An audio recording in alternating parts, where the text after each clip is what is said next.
What's up, everybody? It's Alex Leak and Friends NFL podcast back for another week. I'm your host, Alex Leak. We got Dustin back on the show. Dustin, good to have you. Yeah, thanks for having me, bro. And this is a Super Bowl 56 recap episode. Big game, the big game at SoFi Stadium in LA. We talked about this last week about how it's the second year in a row that a team is hosting the Super Bowl. The Bucs had home field advantage last year and won. The Rams had home field advantage this year. But the interesting part, Dustin, was that the fans were actually more pro-Bengals fans at this game than Rams. It was like 60-40 Bengals fans. Does that surprise you? Actually, yes, it does. I mean, you would think it being in LA that the Rams fan base would be, more of a takeover. But I mean, the Bengals fans were just happy and excited to be at their Super Bowl. Yeah.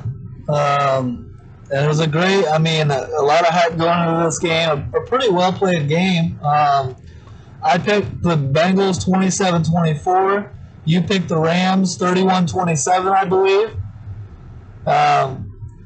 And the best thing about it was we actually got the good game we were hoping for.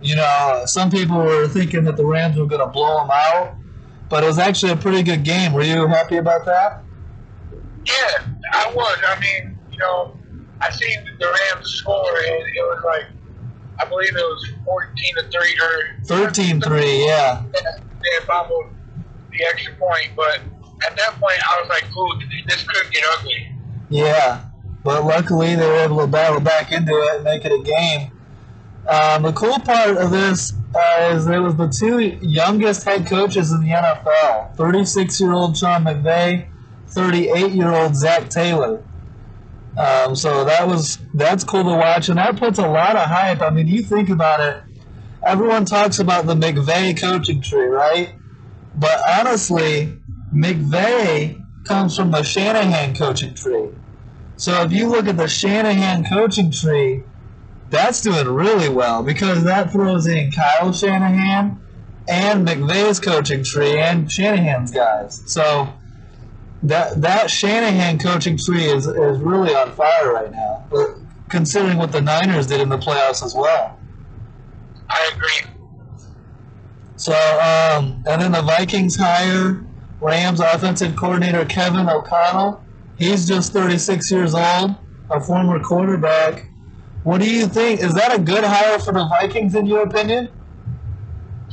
Well, I mean, like you just said, he comes from the McVay coaching tree, and he probably, I'm assuming he learned and knows how to run an offense. So I don't know much about the guy, but everyone deserves a shot. Yeah, I was a doubter of Zach Taylor. I didn't like that hire, and so he's able to lead the Bengals to the Super Bowl and, beat Andy Reid in the conference championship game and Patrick Mahomes. So I have to start giving Zach Taylor some credit. So we'll see on Kevin O'Connell. I mean, I think the Vikings would have been better off hiring Jim Harbaugh, but that didn't seem to work out. He's staying at Michigan now, at least for another year. I know he got a contract extension, but we'll see how long that lasts. And so we'll see what happens. But Kevin O'Connell wins the Super Bowl and now is going to go coach the Vikings and Kirk Cousins. So this game, I mean, let's see, right off the bat. So one of the things I didn't like right off the bat in this game, the Bengals' first possession, they go for it on 4th and 1 near midfield. They don't get it. It results in a turnover on downs. What did you think of that decision by Zach Taylor? I mean, I liked it. It was aggressive, and it's a Super Bowl. He just didn't want to give the ball back to the Rams. Yeah, that's the consensus thinking right now. But it seemed to be it was way too early in the Super Bowl to be that aggressive. You just stopped the Rams. I would punt it, pin them deep, and play defense. We saw throughout the game the Bengals defense played pretty well. And what happens when you're too aggressive early on? When you go for it on 4th down, you get a turnover on downs, And what the Rams do with that? They marched down and got 7 points just like that. So in my opinion, it's giving away free momentum. I don't like it. I mean, I see your point, but the Rams scored, and then Bengals got the ball back, and then their offense was starting to get hot. So I see where he was coming from. Yeah, but I mean, at that point, the Rams' offense hadn't been hot yet. You forced them to punt, so then it was only the Bengals' first possession. I think the added momentum from a turnover on downs fired the Rams up to go score too. And so, I mean, I don't know. It's a good debate, but I don't like it. I would have punted it, and it came back to bite them on 7 points. Then Stafford throws that touchdown, a 17-yard touchdown to Odell Beckham Jr. That was one of the things that, in this game, the Stafford to Odell Beckham Jr. combination was on fire early. And Odell Beckham goes down with a nasty injury. But before the injury, I mean, how were you feeling? Odell Beckham Jr. seemed to be on pace to possibly take home MVP. Yeah. A big game, and, as I expected, him to step up and have a big game. But it's just unfortunate, man. Like, I felt so bad in my heart that he went out, and unfortunately, I think the report came back that he tore his ACL again. Yeah, it's not official, I don't think, but it's likely that he tore his ACL. And what did you think of? Do you see Baker Mayfield posting something on Instagram during the Super Bowl before the injury, of course? But he said something along the lines of like, OBJ didn't give 100% effort when he was in Cleveland, and he's glad OBJ is getting his moment, but like he just wasn't good enough here. What did you think of Baker Mayfield saying that? Well, I thought about two things, Alex. First of all, I think Odell Beckham Jr., even if he wasn't, it's because he didn't feel like Baker was good enough. And, it was just, how can I say this? It was more of like he didn't want to be in Cleveland because he wanted to go pursue a championship, and Baker, in his opinion, just wasn't good enough, Yeah, and in my opinion, Baker shouldn't be taking shots like that. Like, it's a business at the end of the day, and like you said, OBJ wanted to compete for a championship. There obviously wasn't great chemistry in Cleveland. For whatever reason, Baker and OBJ didn't, connect the way they could have. Compared to OBJ and Stafford, that really opened a lot of people's eyes that you give OBJ the right quarterback, get the right chemistry with a guy, and he can take off, Absolutely. And, I mean, OBJ has been through it, with things not working out in New York, and again, they didn't have that, that guy at quarterback, and then the same thing over in Cleveland. But now you put him with, a top 10 quarterback in the league, and he performs very well and gives it his 100%. It's kind of bad timing that OBJ tears his ACL now, and he's going to be a free agent this offseason. I don't think that really hampers his ability to get paid, especially the way he played late in the year and in the Super Bowl, but that's really bad timing. Like I said, I don't think it really affects his free agency, though. If I was a team, I would pay to get OBJ on my team. Where would you like to see him go this offseason? I wouldn't mind seeing him stay in LA. Yeah. Or I want to see where the quarterback situation shakes out first. Yeah. So, if Aaron Rodgers goes to Denver, bring in OBJ along with Devontae Adams, man. Imagine that duo. That's nasty. Yeah, I mean, they've already got Cortland Sutton and Jerry Jeudy as well. Yeah. So that would be unbelievable. Or, we could see, of course, Kansas City pull something out inside OBJ. There's a lot of ways this could go, but I would rather just wait to see where the quarterbacks land and then go from there. I know a Chiefs writer, Sean Sorter, on my Facebook, and I've known him for a while, and he says the Chiefs desperately need that number 2 wide receiver. He said outside of Tyreek Hill and Travis Kelce, there isn't that reliable number 2 option at receiver. McCole Hardman is ideally a 3. If they could bring in someone like OBJ, he mentioned Allen Robinson, someone like that could really help the Chiefs out. Do you agree? Man, that would be ridiculous. Yeah. Well, I mean, it would be ridiculous, but it makes sense. If the Chiefs can do it, I would do it. Yeah, but I mean, what if this torn ACL number 3 for OBJ? I know it's number 2 at least. I don't know about 3.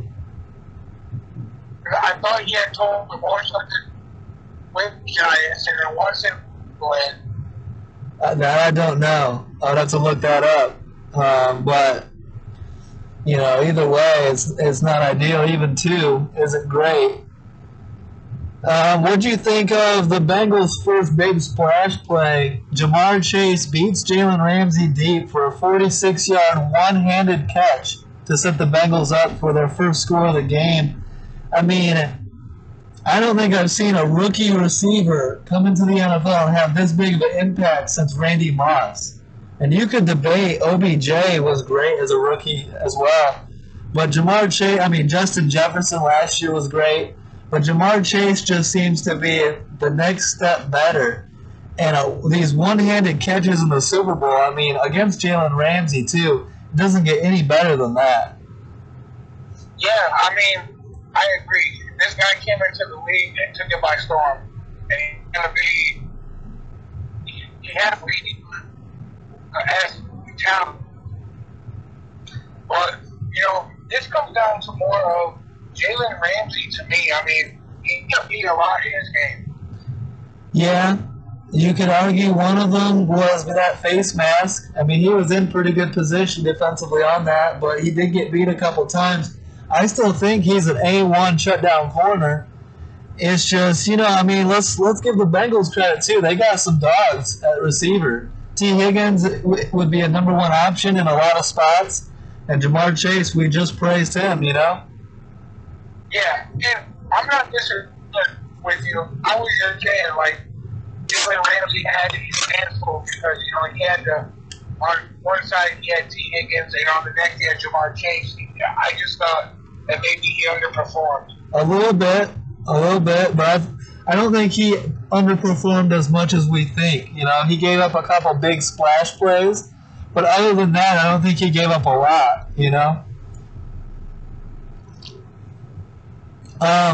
When Odell Beckham Jr. went down, that was, we hated to see that. One of those non-contact knee injuries. You could tell right away it didn't look good. 49ers wide receiver Deebo Samuel tweets, turf should be banned at NFL. Do you agree with that? Oh, man. See, I seen that, and I thought that was hard to, debate, but if it's the turf that keeps causing injuries, absolutely.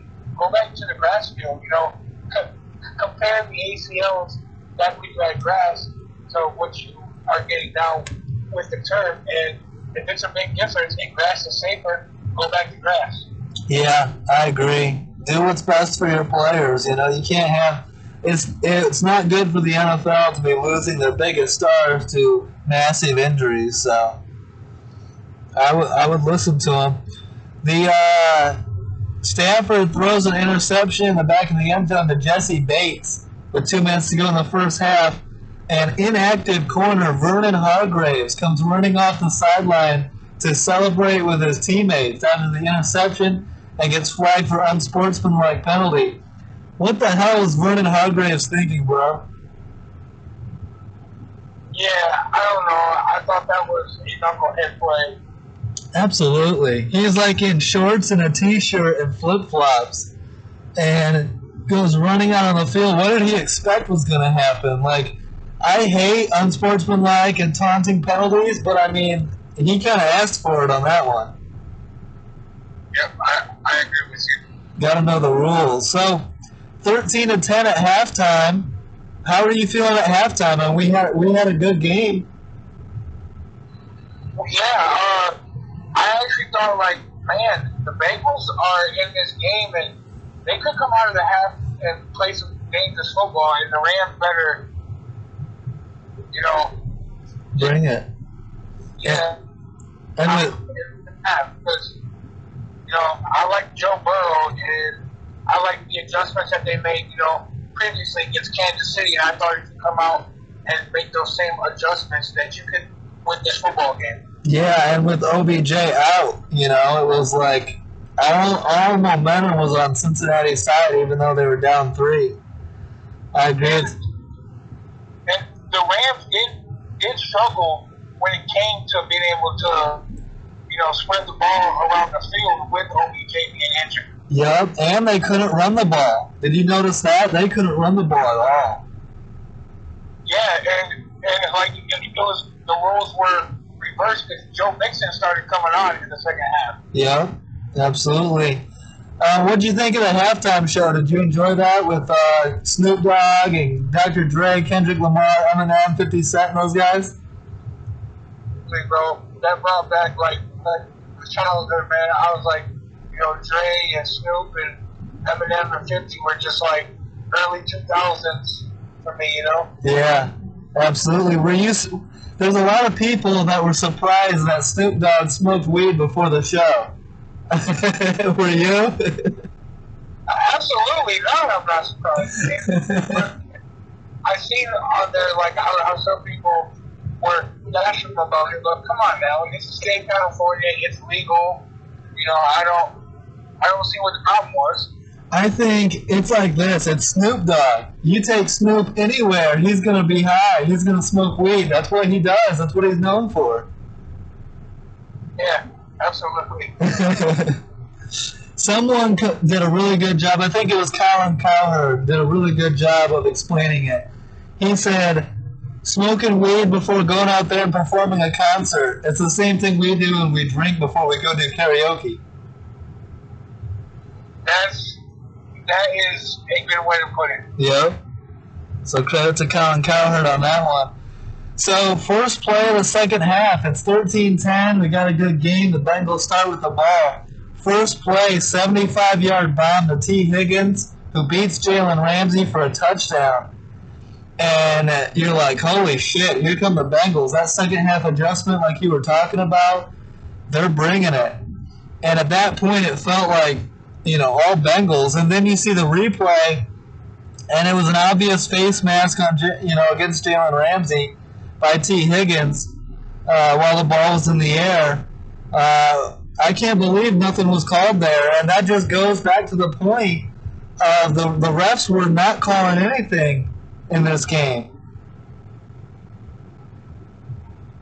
Yeah, it was crazy how many like flags was thrown, and I loved how they let them play up until the end. Yeah, that's my thing. Is that I don't want I would rather the refs not call anything than call too much, and they took that to the extreme. They weren't calling anything. You could have easily called that on Higgins. I would have. That was offensive pass interference, but that's not to say the Bengals can't still drive down the field and score. It was one big play and they scored, but I'd much rather prefer the refs to stay out of it than take over the game, and they did that for the most part until the very end. But I agree with Jalen Ramsey on that. Like, how the hell do you not see that and call that? And see, significant that really bothers me with the referees in the National Football League. It's like, you guys don't call the most obvious, but you call the ones that are more questionable. Like, you have to get that right. Yeah. That's why I've been saying on this podcast for a while, we need to make officials and their calls reviewable. We got to get these calls right. We got to do a much better job whether it's a sky judge or giving the power to the teams to review them and throw the challenge flag.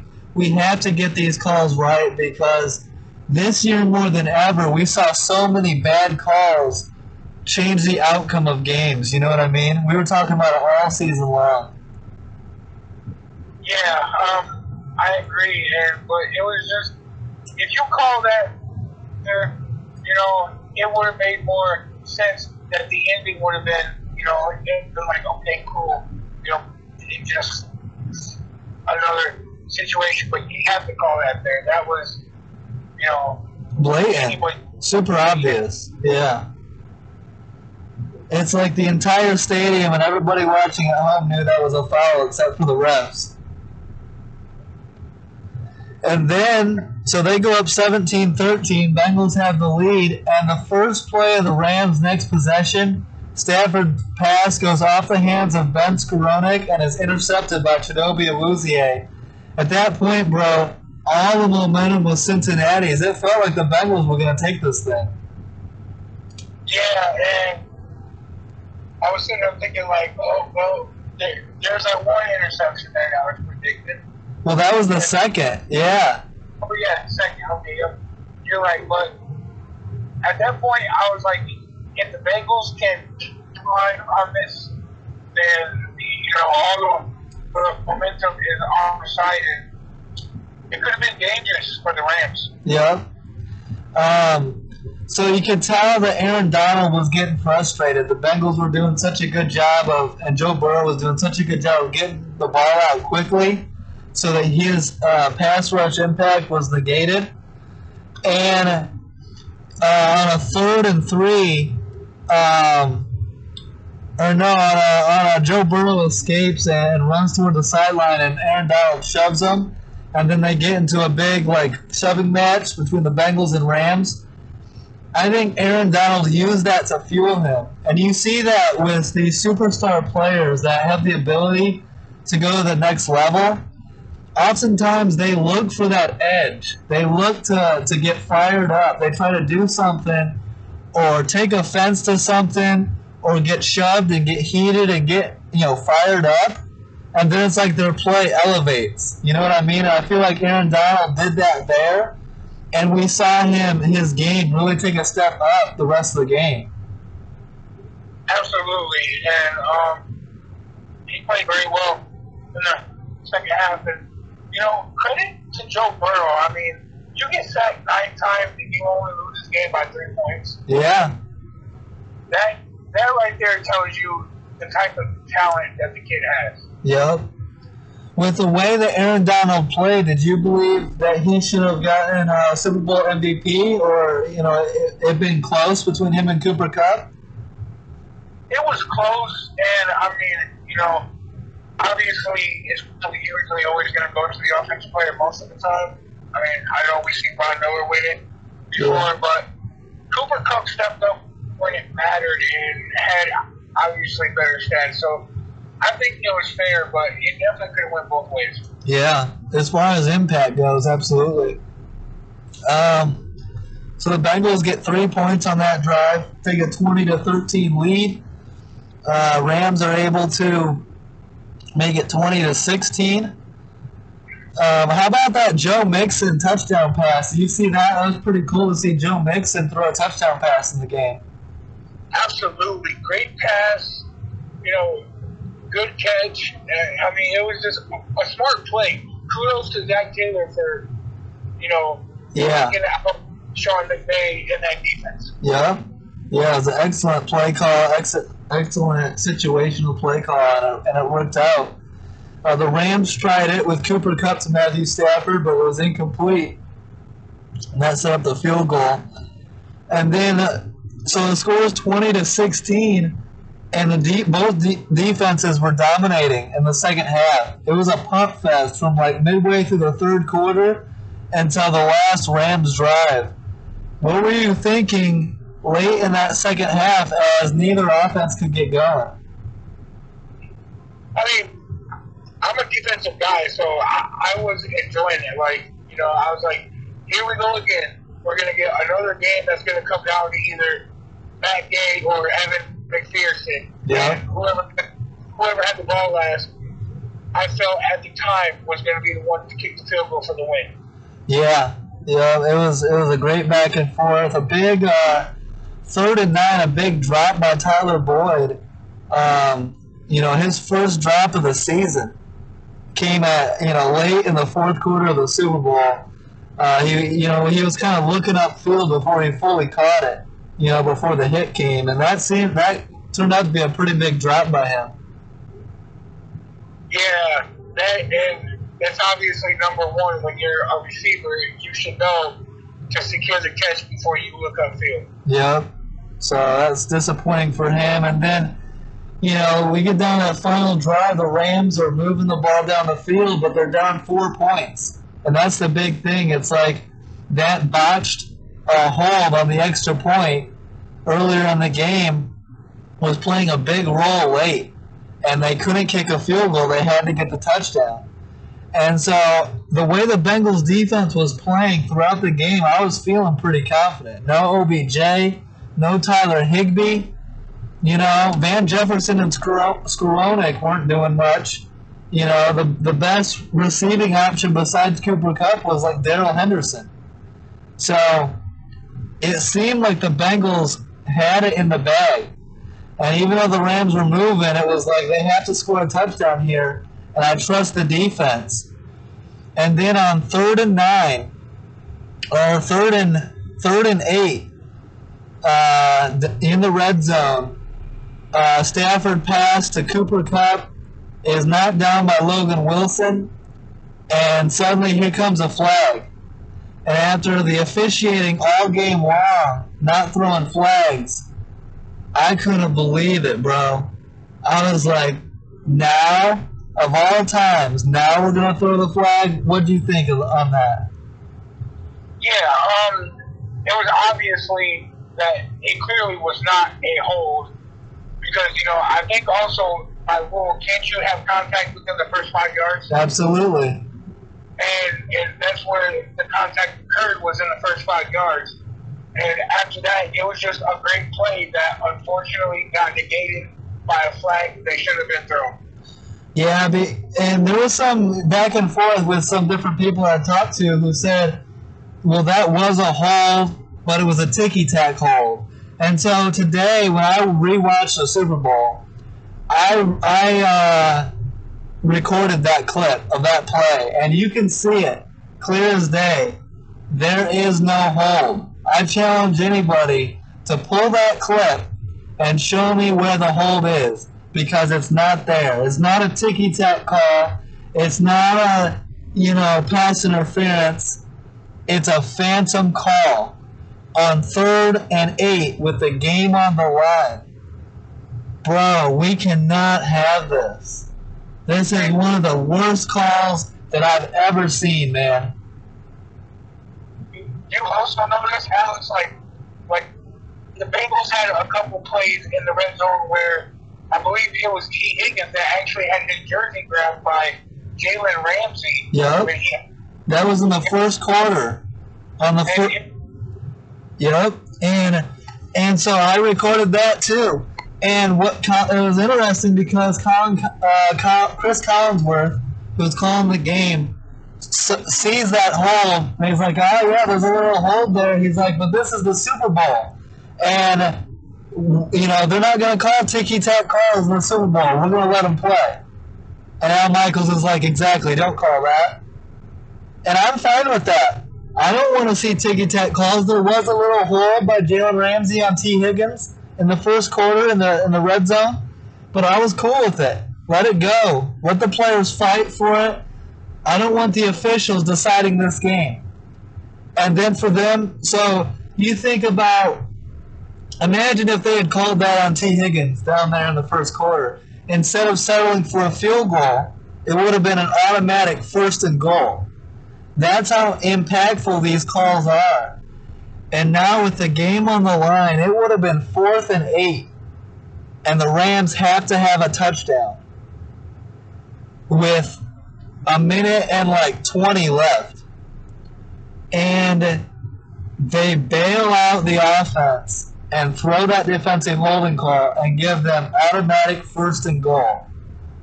I'm beside myself on that call, man. I cannot believe it. That's the call of the game right there. That changed the game. You can get rid of the holding or the offset penalties, any of that other stuff that happened after that play. You give the Rams 1st and goal right there, that's the game. Compared to 4th and 8, that's everything. Do you agree? Yeah, that right there is what gave the Rams the opportunity to score the game-winning touchdown. And maybe Matthew Stafford connects with Cooper Kupp on 4th and 8 for the game-winning touchdown. And that would boost Stafford's legacy even more, and it would make this game so incredible, right? And I would have nothing to say. I would be like, holy shit, Stafford came through in the clutch with his back against the wall against a solid defense. But instead, that was taken away from us. And it looks like the optics, I'm not going to say that the NFL wanted the Rams to win the Super Bowl, but the optics look fucking terrible. You know what I mean? Yeah, I see where you're coming from, because I thought, as I was watching the 4th quarter wind down, I was like, it's pretty strange how the game so, officiated cleanly by not throwing the flag and letting these guys beat each other up, and then all of a sudden, when the Rams have their back against the wall, you start throwing things. Yeah. And I was like, well, this is where the narrative that some people have of saying that the NFL is rigged is because of stuff like that. Yes. Oh, I'm not saying the NFL is rigged, but you can understand why some people say that based on calls like that. And we've seen it in the past. Me and Brett have complained about the calls that Aaron Rodgers and the Packers get from time to time. You've seen it, being a Colts fan, in some of the biggest playoff games in Colts history where Tom Brady has gotten the benefit of certain calls. You know what I mean? Absolutely. And so it's just super frustrating. And I look at it like this. I didn't really have a dog in the fight.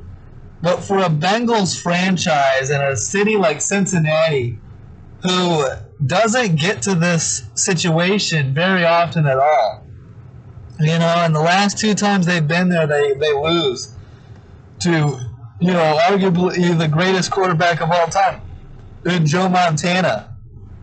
And they actually have a shot in this game. And to throw that flag there, can you imagine being a Bengals fan? Like, what a call. I would be so upset. You know what I mean?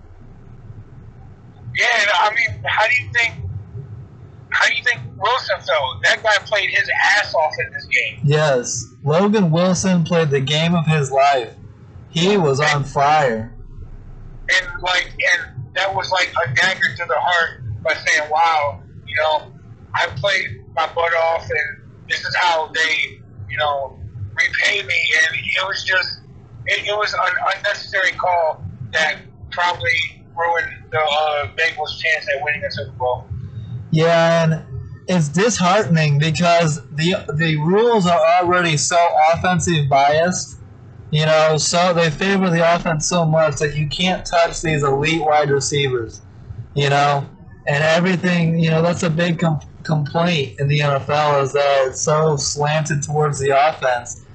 And Logan Wilson, according to the rules according to the offensive slanted rules, Logan Wilson played that perfectly, and he still got called. That's what's frustrating.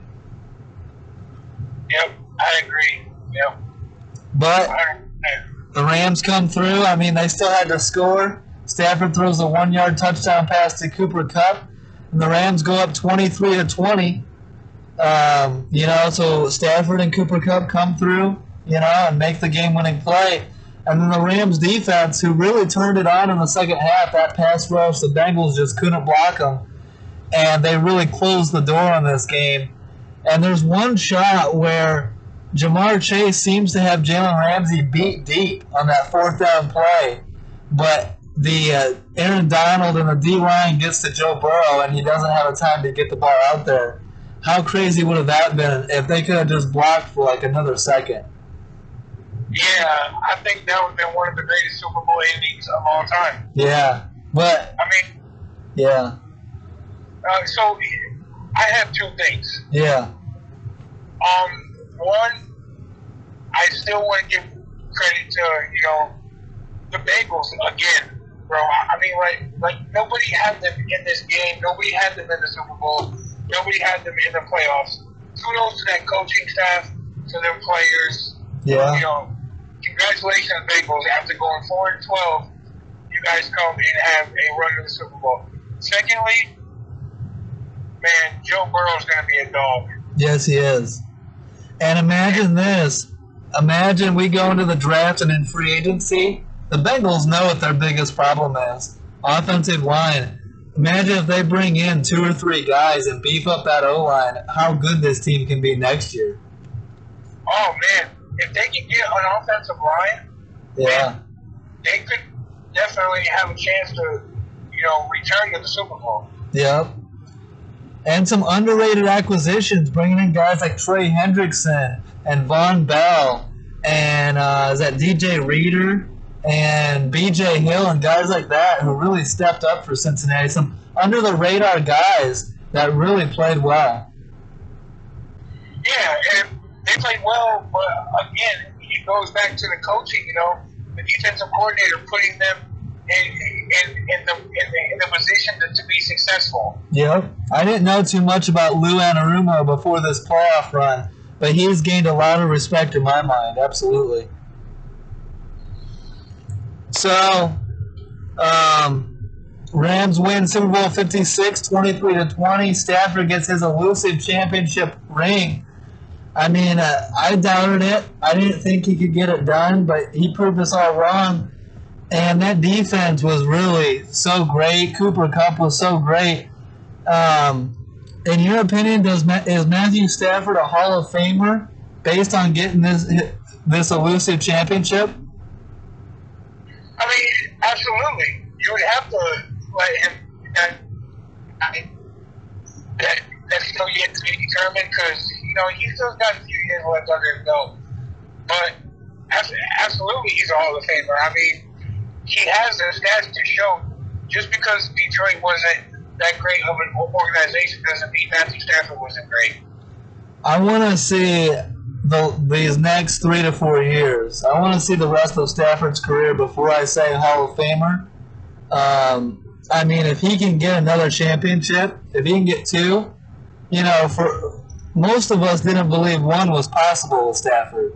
But he's got that big one out of the way. If he can get to 2 and join the likes of Eli Manning and Peyton Manning and Big Ben and guys like that, that would really separate him. Yeah, but I mean, we have guys in the Hall of Fame that don't have championship rings, like Dan Marino and Dan Fouts and everything. Drew Brees should be in there with his one. Why are they even, saying he absolutely should be, and it's not his fault that the Lions organization was as bad as they were. I don't know if I would put Stafford on the same platform as Dan Marino and Drew Brees and these guys, though. Not Joe, and to show for it, Matthew Stafford does. What's that? Repeat that? I said Dan Marino doesn't have the championship to show for it. Matthew Stafford does. Yeah, but let's take a step back here for a second. Let's do the eye test. Compare the eye test of Dan Marino and Drew Brees, who I know is your guy, to Matthew Stafford. I think there's a pretty big gap there in talent level.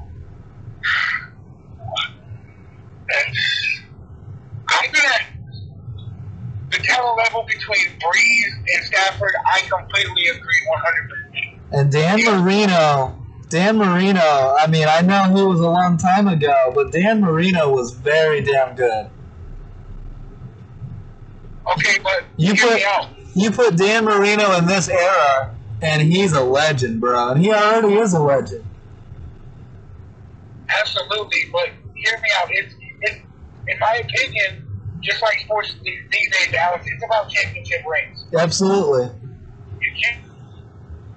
That's why it's so big that Stafford got this first one, because you'll never hear me say any different. It's about rings. Count rings. And if you got one, that's a lot better than zero.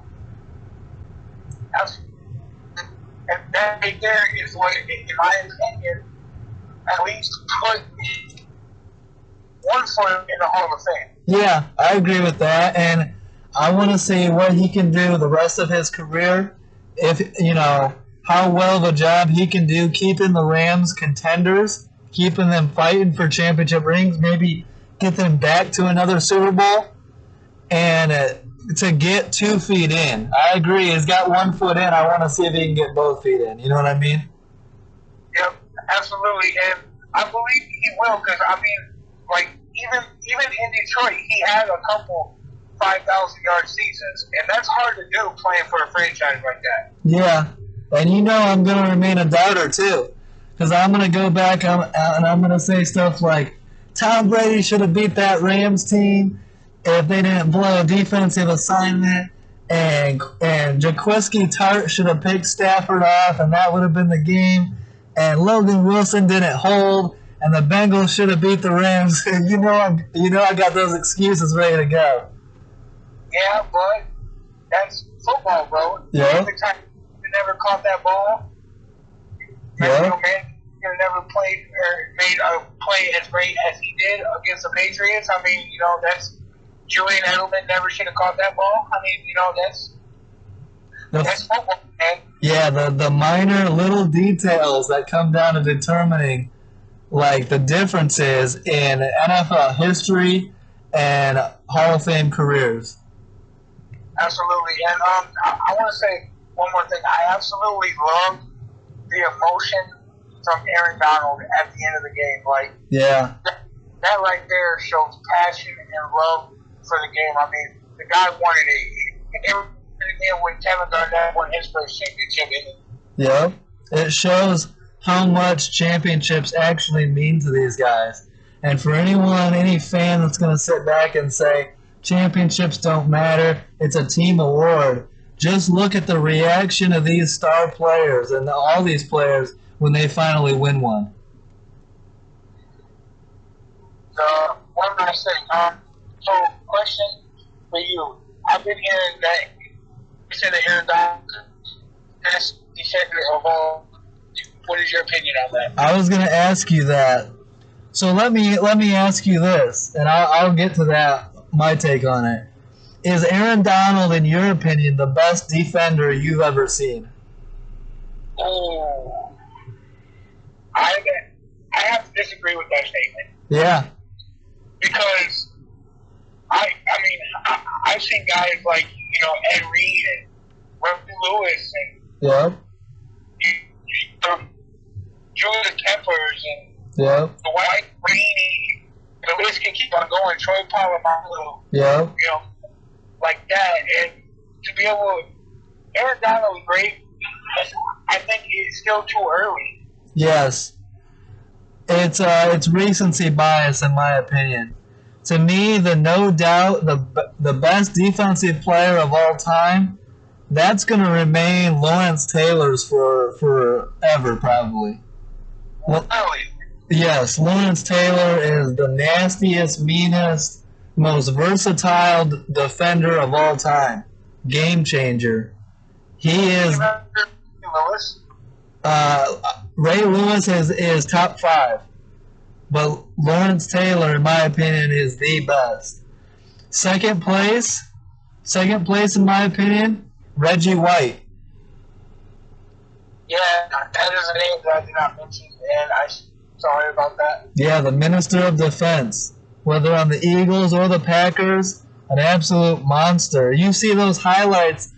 He sacked a quarterback by throwing Chris Carter into the quarterback.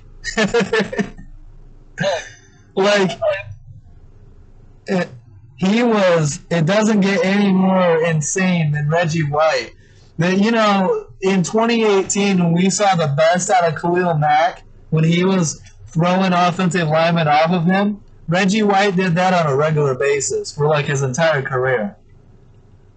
Yeah, the man was a monster. And let me say this again: Aaron Donald's great, but I don't even think he's the best defensive player in the league. Give me T.J. Watt.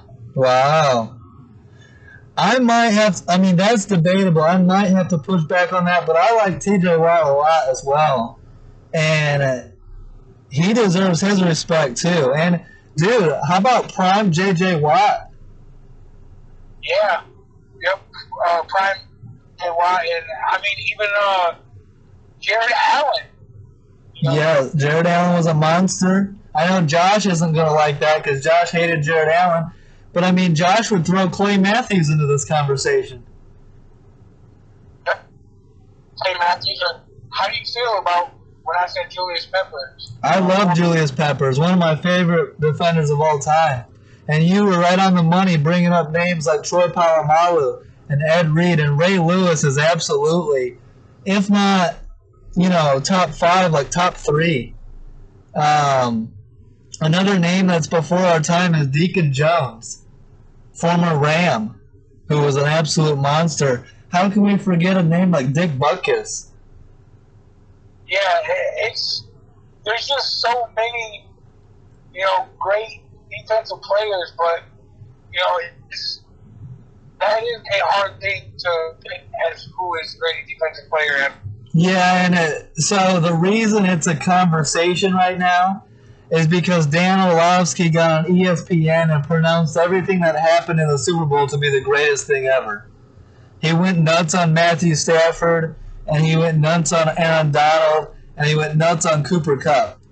And that's ESPN for you. ESPN and national media love to promote recency bias and tell you what you just saw is the greatest thing of all time, rather than educate fans on the great, rich history of the sport. And that's what's wrong with it. Absolutely. And I mean, hear me out. I'm usually a Dan Orlovsky guy, but to say that, I mean, is he forgetting about what Tom Brady did? Yeah. Is he forgetting about performances that Eli Manning did? Peyton Manning, your guy.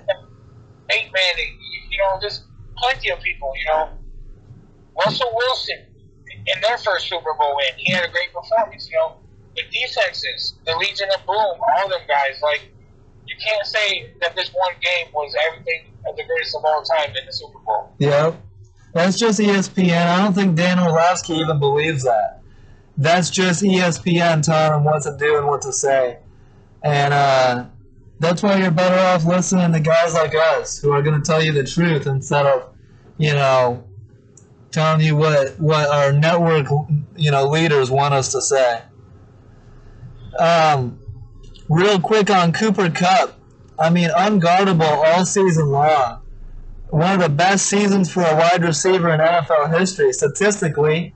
I mean, damn near broke Calvin Johnson's all-time receiving yards record in a season. Didn't with an extra game, but still the fact that he even came close is nuts. Triple Crown winner, led the NFL in catches, yards, and touchdowns, and takes home Super Bowl MVP. I mean, one of those years that are going to be talked about for a long time.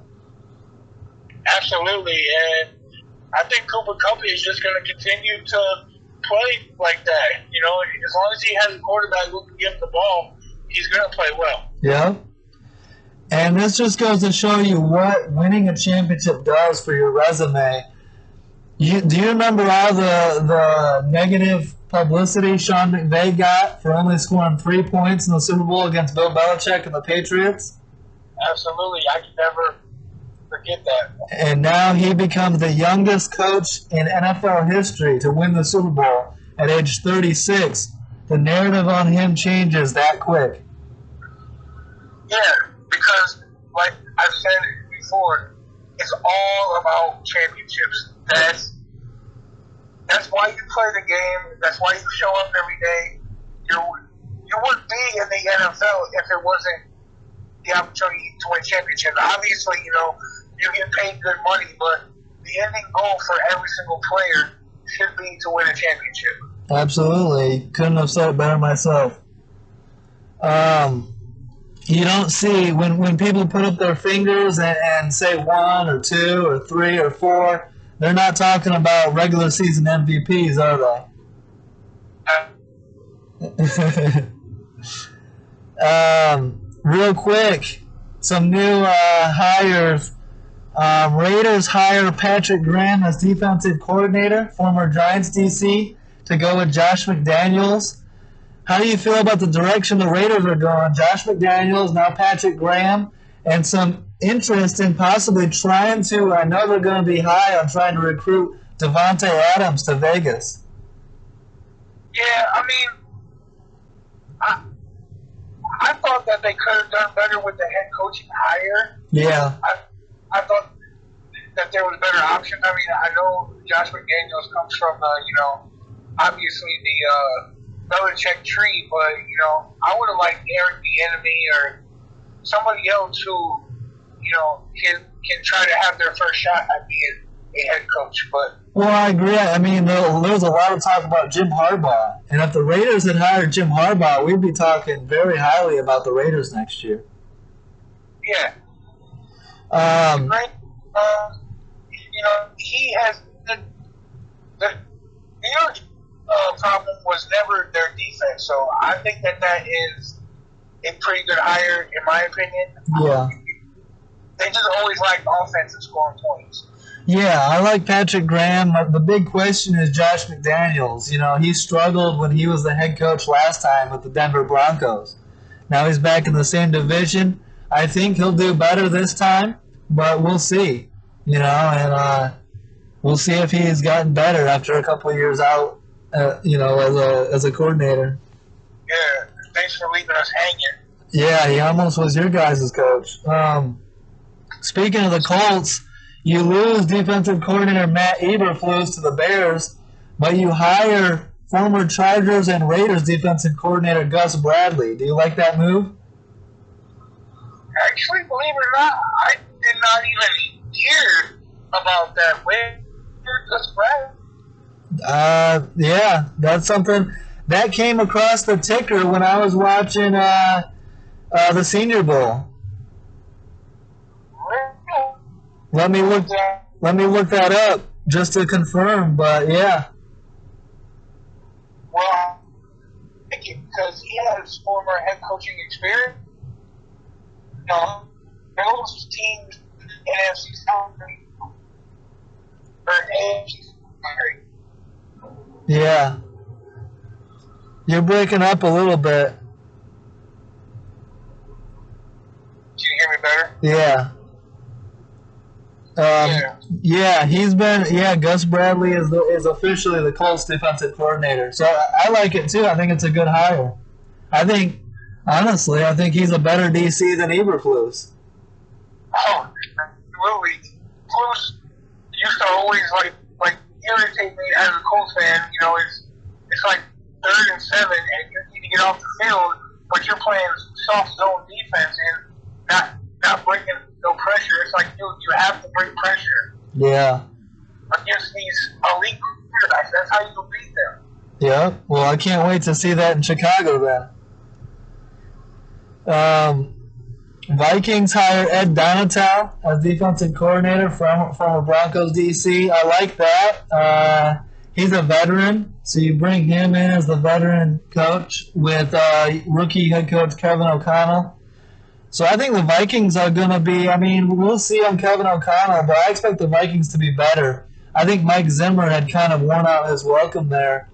You know how sometimes a coach's voice starts to not be heard as much by the players? And so I think a fresh coaching staff in there will help Minnesota. I agree, but my only question is, and I'm going to say this and you're going to think I'm crazy, but it's Kirk Cousins. No, I have questions about Kirk Cousins too, but he's got so much talent around him, they should be able to figure it out at some point. There's no reason for this Vikings team to be missing the playoffs consistently with weapons like Thielen and Justin Jefferson and Dalvin Cook and Madison and these guys. Yep, I agree.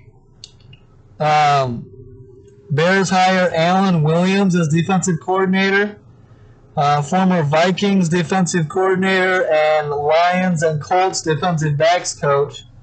So we're bringing a lot of former Colts staff over to Chicago. I'm not thrilled with this Bears staff. I'm going to say that. I don't know about the direction the Bears are going, but we'll see. Yeah, I mean, I've been told before, that you have to wait and see what the new staff is going to do. Yep. And the division's wide open, especially if Aaron Rodgers and Devontae leave. So we'll see. And then a big hire for the Giants. They bring in former Ravens defensive coordinator Wink Martindale. I think that's a... Go ahead. I love that pickup right there. Yeah, I do too. And who... So let me think. Did the Giants get a new head coach, or do they still have Joe Judge? No, the Giants have fired Joe. Brian Dable, right? Yes. And Wink Martindale. I like that. I like what the Giants are doing. I like that new staff. Now, I'm not sold on the quarterback. Would you bring in a guy like, say, you got Daniel Jones. Would you bring in a veteran or a backup, maybe someone like Mitch Trubisky, and if Daniel Jones doesn't cut it, plug in someone like that?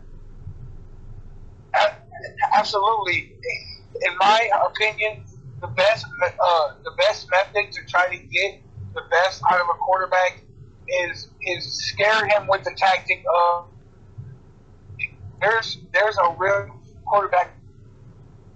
You don't play the way that you can play, you're going to be benched for somebody. Yep, absolutely. Kind of like bringing Andy Dalton into Chicago, right? I'm just kidding. And then, real quick, what's your thoughts on the draft? How do you think it goes down? I mean, I'll tell you, you want to know my mock draft top 10 real quick? And then you can tell me what you think of it? Yep. I got to pull this up. I wasn't ready for that. But tell me what you think of the draft right now. Like the players in the class? Yeah, and how's it looking to you? There's a lot of talent out there. I think more on the defensive end, or not on the defensive end position, but obviously in the defensive class. Yeah. That's where the talent is. It lacks. I don't want to say it lacks quarterback talent. There's just not a front runner at quarterback who, can really show you this guy is going to be the best out of these quarterbacks. Yeah. So what I've got, a surprise number one pick to the Jags. I've got tackle Evan Neal out of Bama. I like that pick just for the simple fact that that's what the Jags need right now. Yeah, protect Trevor Lawrence. I think that, let's see, what's his name here? Cam Robinson is probably gone, going to be a free agent. So that would be replacing him to go with Walker Little. So then they'd have two tackles that way. But you got to protect Trevor Lawrence. I've got Aiden Hutchinson going number 2, staying in Michigan and going to the Detroit Lions. That, I think, would be a match made in heaven for Detroit. Yeah, I like that pick, but hear me out. This is not being biased at all. Yeah. But I think Detroit would go very well with Kyle Hamilton. Yeah, Kyle Hamilton definitely needs to go high. That could make a lot of sense. But, I mean, do you have Aiden Hutchinson falling to 3 or further? I mean, I could see him falling to 3 or further. It's just, I think overall talent-wise, I like the way that Hamilton plays the game. Hutchinson, I just don't think would be a good fit in Detroit. Yeah. I think he'd be a good fit in Detroit. Aiden Hutchinson, Dan Campbell would love that type of player. and he'll just make him fit wherever, Um, Yep. so when you think of Dan Campbell and his type of player, he just fits that. You know what I mean?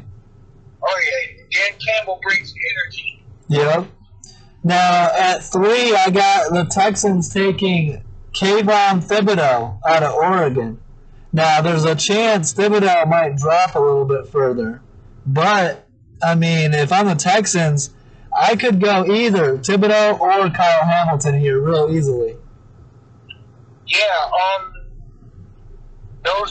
that is a tough choice, but man, Thibodeau he's just a monster, a freak athlete. Yeah, absolutely. Number 4, I have the Jets taking tackle Ikem Ekwonu out of NC State to protect Zach Wilson. I like that too. Yep. At 5, tackle Charles Cross out of Mississippi State to the Giants to protect the quarterback. Yep. So far you have positions that are needed to be filled. Yep. And here's where it gets interesting. Pick number 6, the Carolina Panthers. This is my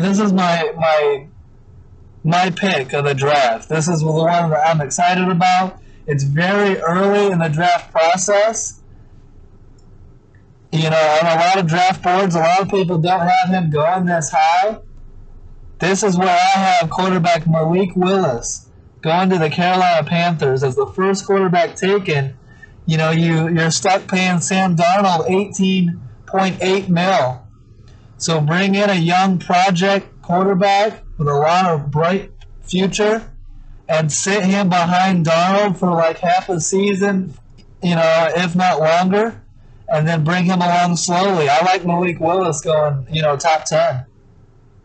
And actually, first quarterback coming off the board. I do like that pick, but there's still a chance where the Panthers could try to trade for Deshaun Watson. What do you do then? Yeah, absolutely. Look, if it's my decision to draft a quarterback or go get a proven winner like Deshaun Watson, that's a very easy choice for me. I'm giving up draft picks like the Rams just proved you can win by giving up draft picks and going and getting a quarterback that you believe in. I'm going to get Deshaun Watson 100%. Yep, I agree. This is just going off of where the draft lineup is right now. A lot can change in the next couple months. At 7 is finally where I have your guy going. Like, I'm going through the draft, top 7, and I'm like, bro, I can't go any longer without getting Kyle Hamilton off the board. I got Kyle Hamilton going 7 to the Giants. Okay, so why do you have him going that low? Because, he brings every skill set, Alex. He's 6'4", with a very big wingspan, can run the whole field and just cover from the safety position from sideline to sideline very easily. Yeah, I agree. I think he is a very good talent. This is not a knock on his talent whatsoever. I think especially with the way the Super Bowl ended, you're going to see a lot of teams valuing offensive line early and edge. The two biggest things, what are the two biggest areas of need in the NFL? Get to the quarterback and protect the quarterback. And I think those are, you got 2 pass rushers that are going to go very high, and you've got 2 to 3 tackles, offensive linemen that are going to go really high. So based on that is the only reason I have Kyle Hamilton falling. I see that point, and also, how often do you see a safety who's 6'4"? Yeah, he's a beast, though. Wherever Kyle Hamilton goes, he's gonna. I love that pick. I like his talent, and he could be a future star in the game. Absolutely. And then, so this might surprise you. A lot of hype around Derek Stingley Jr. as the top corner. I've got the Falcons going corner Sauce Gardner, Ahmad Gardner out of Cincinnati as the top corner off the board. See, I did too, for the simple fact that this year, I believe Ahmad Gardner only gave up 1 or 2 touchdowns, and I believe one was against Alabama. And I could be wrong, but he is a lockdown defender for sure. Yeah, and Atlanta would, you put him along with A.J. Terrell, and that could really improve the Falcons' secondary in a hurry. Absolutely. At 9, again, this is a situation where if I'm the Broncos, I'm not drafting a quarterback this high. I'm gonna go all in trying to get Aaron Rodgers or Matt Ryan or Russell Wilson or even someone like Carson Wentz or Jimmy Garoppolo. But if they stay put and don't go get a veteran, I got to go quarterback Kenny Pickett here. Oh, that's... I could see that, but I like George Karlaftis. Yeah. Out of Purdue. Yep, and he's not going to fall much further than 9, 10, 11, I don't think. He's going to go pretty high. Maybe 12, maybe Minnesota at 12. That's about as far as I see him falling. He had he had questionable games where it was the big games and he didn't really play that well, but he's still a great talent. Yep. And at 10, if Kyle Hamilton's not off the board by 10, the Jets are absolutely taking him. And it wouldn't surprise me if the Jets take Kyle Hamilton at 4, to be honest. But with Kyle Hamilton going to the Giants at 7, at 10 to the Jets, I have corner Derek Stingley going. I like that. Yeah. Seems to be a good fit there. And then that's my top 10. I didn't get to 11. And I'm debating, Washington, they're also in the need for a quarterback, whether it be Matt Ryan. They're holding out hope that maybe Russell Wilson wants to go to Washington. Matt Ryan's definitely a name. Jimmy Garoppolo has been rumored there. Carson Wentz could be, maybe to get back in the division. And if not, I got them deciding between quarterbacks Desmond Ridder or Matt Corral. What do you think of those two quarterbacks? Who would you take? Who would you take higher? Yeah. Who would I? Oh, Desmond Ridder. Yeah. He showed out in the Senior Bowl. Absolutely, and I just think that he's the better overall arm-talented quarterback. Yep. Corral brings you more of a, he's got legs, but just doesn't have that arm that I believe can be as accurate as what Desmond Ridder is. Yeah, I agree. Desmond Ridder can put some mustard on the ball, throw it hard. He can layer the ball, throw with touch. And he's got I believe he's got a little athleticism as well, right? Absolutely. Yeah. So, on this big board right here, they've got Matt Corral 23, Desmond Ridder 40. And I think Desmond Ridder, his projection is going to go up. Let me say this. It's just because Corral, Lane Kiffin, and, the SEC. Yeah. Yeah. And Desmond Ridder is obviously from the, American Athletic Conference where the competition wasn't that great. But I feel like Desmond Ridder is a better quarterback. Yeah. And real quick, let me fire off this take. Tell me if you agree or disagree. Because I know you've seen a lot of this quarterback last year going to games. I would not touch Sam Howell in the NFL. I'm not drafting him.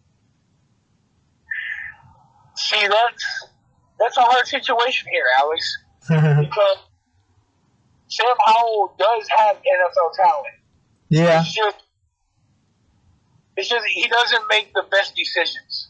Yes, what I noticed by watching him in the Senior Bowl and in college is not great ball security at times, and some poor pocket awareness. And when he gets contacted by the pass rush, a decent amount of time it ends in a strip sack, and I don't like that. I value the ball. I don't like turnovers, and for that reason, I know Sam Howell's got decent legs and athleticism, and he can throw the ball, but I don't like his intangibles. You know what I mean? Yeah. Okay. So, question for you is: who do you think is going to be your first tailback off the board? First tailback. Let me look at that. I haven't even gotten to those yet, but I can do it. So number one on this big board, and I'm biased, so this is easy. Kenneth Walker. Really? Yeah, to Michigan State. I mean, he's the top ranked on the Draft Network big board at 42. After that, they got Isaiah Spiller at 48, Kyron Williams at 78. Haskins is down at 115. Brian Robinson Jr. is 117. I think he should be higher. Yeah, I agree, but there's a name that you did not mention on that list, and I really like this guy, Breece Hall from Iowa State. Yep, he's rated 87 on here. Wow, why is he so low? I don't know. I haven't watched much on Breece Hall, so I'm gonna do some research on him. But you're talking to a Michigan State fan, and it's very easy for me. I'm all in on Kenneth Walker, who should have gone to the Heisman. Should have been a Heisman candidate, and but I think his skill set translates to the NFL. I really like Kenneth Walker. Yeah, and my problem with Kyron is, trust me, I watched every single game Kyron has played in his whole career. Yeah. And he's got toughness, but for me, it's size. Yeah. He's a good dual threat. Like, he can be a good pass catcher, right? Oh, yeah. He has great hands. Yeah. Real quick, before we get out of here, this will be the last thing we talk about. What do you think of wide receivers in this draft? Who's your top wide receiver? Well, give me 1 second. I haven't checked that out yet, but I'll give you some names. The top names on this board are Arkansas wide receiver Treylon Burks, Bama Jamison Williams, 2 Ohio State guys, Garrett Wilson and Chris Olave, Jahan Dotson from Penn State, Drake London from USC. I mean, this is deep. This is a lot of good names. David Bell from Purdue, John Mechie from Bama. I like a lot Christian Watson from North Dakota State, who is Trey Lance's go-to receiver. And then George Pickens from Georgia. Yeah, so if I was to go there, I like Garrett Wilson from Ohio State. Yeah. And Jamison Williams, too. He's very explosive. But Garrett Wilson, in my opinion, is the overall better talent. But keep an eye out for an upset pick in David Bell. Yeah, I've seen David Bell. I've also, high on mock drafts. I've also seen Drake London pretty high. Just me, London torched Notre Dame this year. Yeah. And keep an eye on Christian Watson. He's getting a lot of steam out of North Dakota State. For me, a lot of Bears talk is about reuniting Justin Fields with one of these Ohio State receivers, Chris Olave or Garrett Wilson. They're probably not going to be able to get, it's going to be hard to get them because they're going to go high, but maybe, who knows? Yeah, but don't the Bears have a pretty high draft pick? No, they don't. Looking at this, I don't even think they have a first-round pick this year. Oh, yeah. I think it went to the Giants for Fields. The name of one of them guys. Yeah. But, the Daniel Jeremiah said, once again, the wide receiver class is absolutely loaded. So, Gonna be something to keep an eye on. I like Jalen Naylor out of Michigan State too. I've seen some of Jalen Tolbert out of South Alabama. I've seen some out of Justin Ross in Clemson. Romeo Dobbs out of Nevada. Stanley Berryhill out of Arizona. So I can't wait to get more into this draft. We're going to be spending a lot of time talking about these guys coming up. Kevin Austin out of Notre Dame. Yep. You know, it's man, this draft prep is so fun, bro. It's like great. Yeah, it's going to be a lot of fun, and we're working to get some pretty big name draft guys to come on the show as well and talk with us. So we'll see how it goes, but it was fun as always to do the Super Bowl recap. Glad to have you on, Dustin. Great insight. This is a lot of fun. As much as the Super Bowl ending pissed me off, there's still a ton of storylines to talk about, and it's one of my favorite time of years. Even though the season is ending, the draft prep is just now beginning. Yeah, and I can't wait. Absolutely. So thanks for coming on. For listeners, don't forget to subscribe, leave a comment, let us know what you think. We're going to keep these episodes coming out. We're going to have your draft insight all season long leading up to the draft. So stay tuned and have a great week, guys. Peace out.